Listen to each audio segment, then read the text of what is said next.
Sistem kesihatan negara sedang menghadapi tekanan besar. Itu yang ditegaskan Ketua Pengarah Kesihatan Tan Sri Dr. Nur Hisham Abdullah. Malah keadaan semakin terdesak sehingga KKM kini terpaksa menukar fungsi pelbagai ruang di hospital untuk diubah menjadi unit rawatan rapi ICU bagi merawat pesakit COVID-19. Langkah itu terpaksa diambil selepas kadar penggunaan katil di ICU di seluruh hospital di Lembah Kelang sudah mencecah 113% atau bersamaan 344 katil ICU untuk 377 pesakit COVID-19. Untuk memperincikan lagi perkara ini, kita bersama pakar perubatan kesihatan awam, Profesor Datuk Dr. Syed Muhammad Al-Junid, Syed Junid. Selamat pagi, Prof. Selamat pagi Fizi. Prof, kadar penggunaan katil ICU COVID-19 di seluruh negara secara keseluruhannya sudah mencecah angka 91%. Sebagai pakar perubatan kesihatan awam, apa pendapat dan juga komen Prof melihat kepada isu ini? Ya, terima kasih Hafizi. Pertama sekali kita harus lihat dengan terperinci apakah yang menyebabkan perkara ini berlaku, dan sudah pasti kita tahu bahawa ini adalah disebabkan oleh bilangan kes yang meningkat. Tetapi apakah strategi kita? Jadi kita harus cuba melaksanakan dua strategi penting. Strategi yang kita katakan bahawa mempunyai serampang dua mata. Pertama, selain daripada kita meningkatkan bilangan ICU bed ataupun katil ICU dengan membangunkan ataupun menukarkan status bilangan katil-katil yang biasa kepada katil ICU.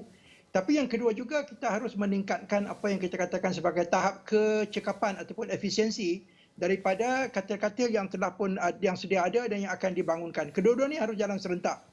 Kalau kita cuma meningkatkan bilangan katil tetapi kita tidak meningkatkan tahap efisiensi, ini akan menyebabkan sampai bila pun kita tak akan menyelesaikan masalah ini. Jadi langkah untuk meningkatkan bilangan katil ini harus kita teruskan, tapi saya ingin menjurus kepada tahap yang kedua ataupun strategi yang kedua, itu meningkatkan tahap efisiensi. Bagaimana kita meningkatkan tahap efisiensi rawatan ICU? ICU ini merupakan satu rawatan atau pusat rawatan yang mempunyai kos yang begitu tinggi. Mungkin kos perharinya 5 atau 6 kali ganda daripada kos pesakit yang dirawat dalam wad biasa. Salah satu daripada caranya harus kita lakukan di Malaysia sekarang ini adalah keadaan kritikal, di mana kita harus mengubah cara kita merawat pasien atau pesakit di ICU ini dengan menggunakan kaedah-kaedah yang terkini.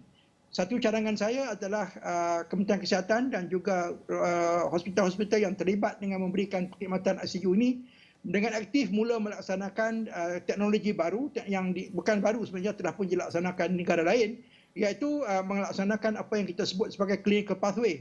Clinical pathway ini dilaksanakan supaya kes yang dirawat di sini akan dipantau dengan begitu terperinci dan diberikan feedback balik kepada kumpulan yang memberikan rawatan supaya mereka boleh mengetahui apakah performance daripada rawatan tersebut, apakah kualiti yang mereka lakukan dan apakah outcome atau hasil daripada rawatan tersebut, supaya mereka dapat menggunakan kaedah yang efektif untuk merawat pesakit tersebut dan juga kaedah yang efisien. Yang keduanya, ini telah pun dilaksanakan di beberapa buah hospital hospital universiti di Malaysia, iaitu menggunakan data-data yang sedia ada dan menganalisis data untuk mencari dan juga menilai apa yang kita sebut sebagai bilangan kes outliers.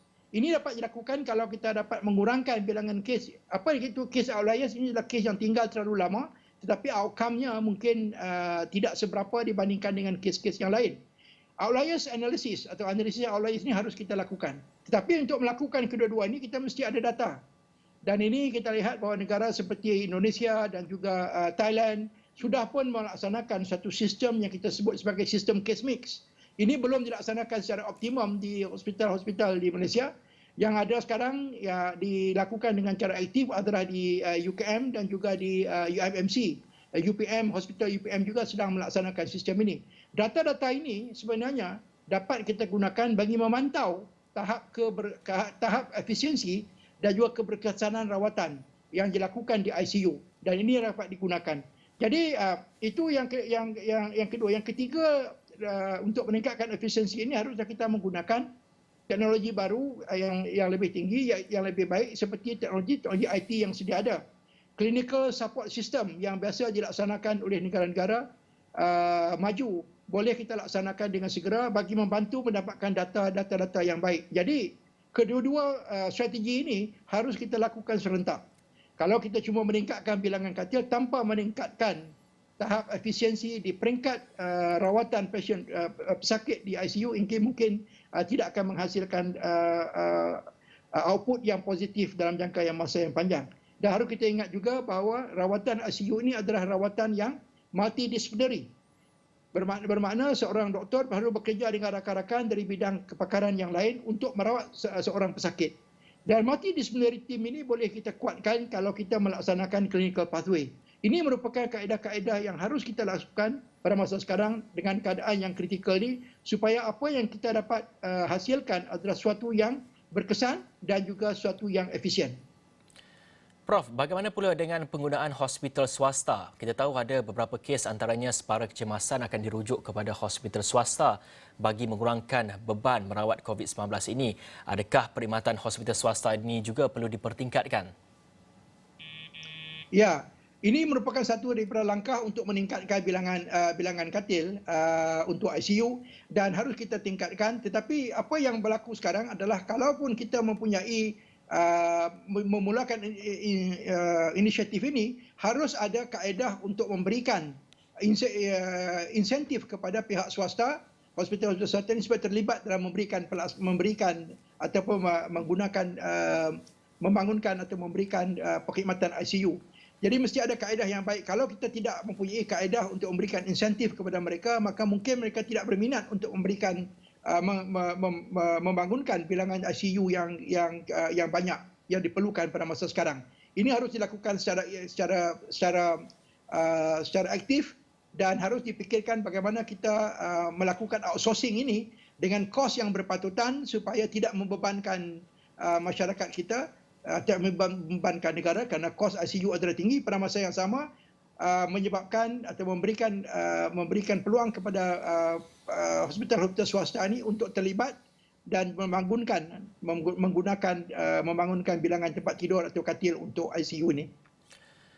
Prof, dengan SOP yang lebih ketat diumumkan semalam, antaranya had operasi perniagaan dan juga pelaksanaan bekerja dari rumah, adakah ia dilihat dapat membantu sedikit sebanyak mengurangkan dari segi kadar jangkitan?